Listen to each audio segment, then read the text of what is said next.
La Bible nous faisait savoir que avant que le roi ne rencontre Esther, Esther était bon, était passable, on le savait. Mais quand on l'a présentée au roi, elle a encore fait 3 mois dans le stage. On prenait soin d'elle, on l'enseignait des choses. C'est comme ça que tu vas préparer, c'est comme ça que tu vas faire, c'est comme ça que tu vas faire.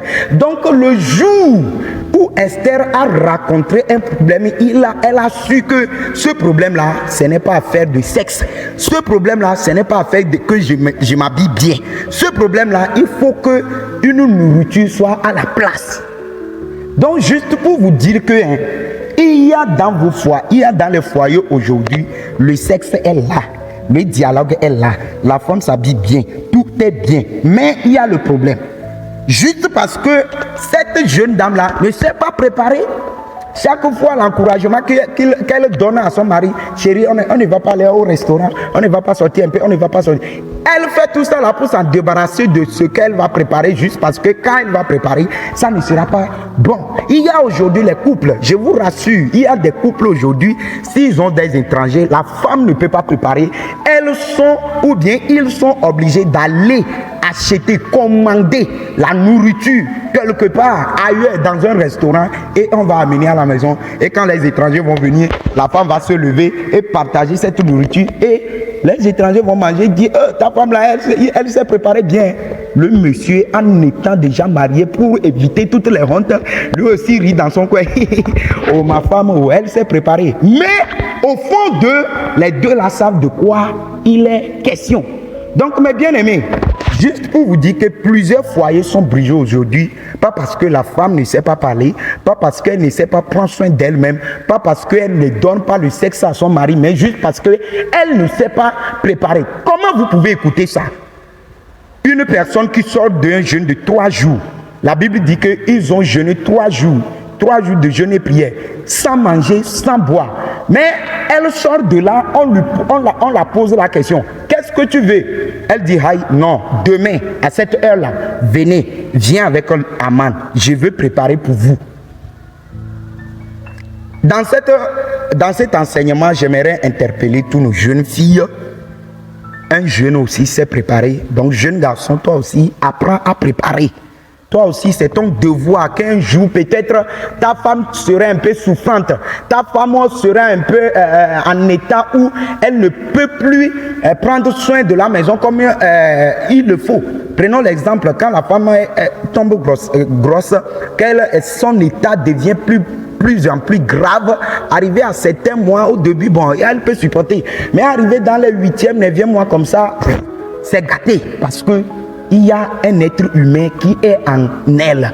Elle supporte un fardeau. Elle supporte un souci. Donc, du coup, c'est toi l'homme en ce niveau-là qui doit porter garant et prendre soin de la famille. Maintenant, si toi, par exemple, toi, tu ne sais pas préparer, c'est catastrophe. Donc, mes frères et sœurs, il y a des jeunes filles aujourd'hui à faire des cuisines là. Elles n'aiment pas. Tu peux la parler de toute autre chose. Oh, allez-y travailler au champ. Elle peut aller.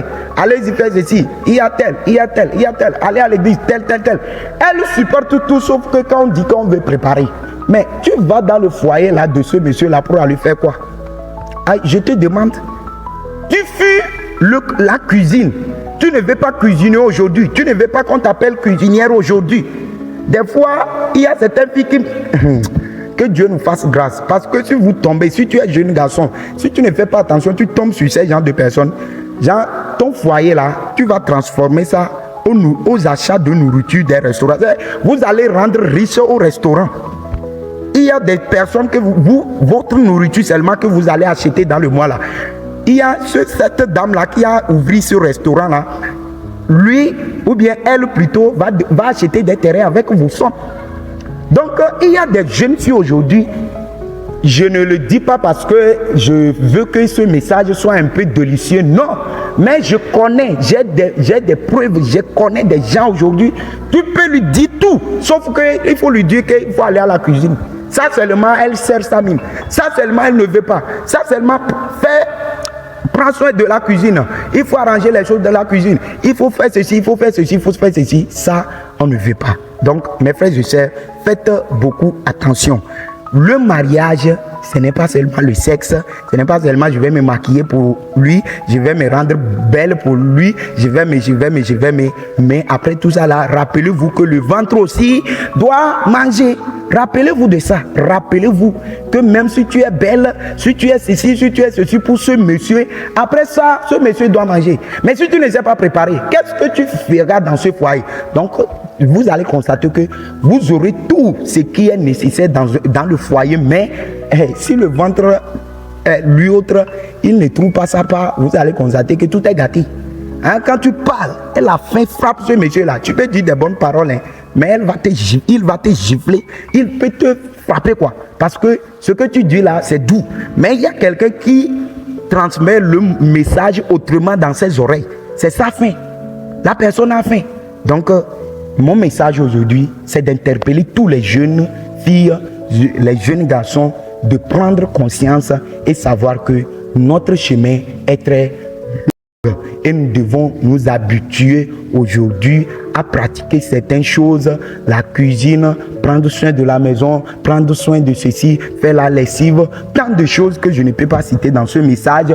Vous-même, vous les savez. Vous êtes en stage ou bien vous êtes en formation et quand après la formation, vous obtiendrez votre diplôme, si tu as bien suivi la formation lors de la pratique, toi, tu seras la meilleure dame. Là, ton mari va te qualifier devant les gens, devant l'église, partout quoi. C'est-à-dire, les gens vont te qualifier, on va dire, hey, ma femme là, non, si c'est elle seulement, non, je compte sur elle, elle prend soin de moi parce que quoi, tu as sur tous les côtés le manquement de ce monsieur. Que Dieu vous bénisse abondamment. C'était votre bien-aimé Martouché. Que le ciel vous bénisse. Que cet enseignement transforme des vies. J'ai pris dans le nom précieux de notre Seigneur Jésus-Christ. Nous ne prêchons pas parce qu'il faut prêcher, nous n'enseignons pas parce qu'il faut enseigner, mais Saint-Esprit, je prie maintenant que tu impactes des vies à travers cet enseignement. Il faut changer une jeune fille, il faut changer un jeune garçon à travers cet enseignement. Que le ciel vous bénisse abondamment. Vos questions sont la bienvenue et nous allons vous répondre avec plaisir. Que le ciel vous bénisse. Partage cet enseignement avec un jeune garçon, avec une jeune fille. Ça lui fera du bien. Ça va transformer sa vie. Sur ce, gardez-vous bien. À la prochaine. Shalom.